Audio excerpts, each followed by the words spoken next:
ndikutembea nawo kusaka chakudya ndikubwerera nso ikaswa mazira njokayo siyima ya mwisa kose sitidziwa nthawi yomwe anawo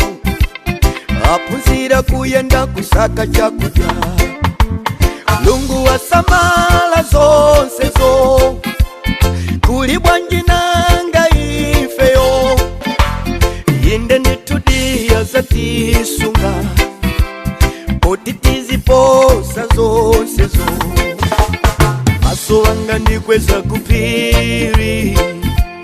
wamumulengalengayo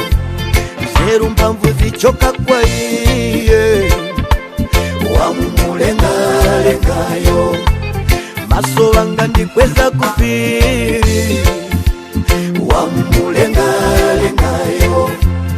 zeru mphamvu zichoka kwa iye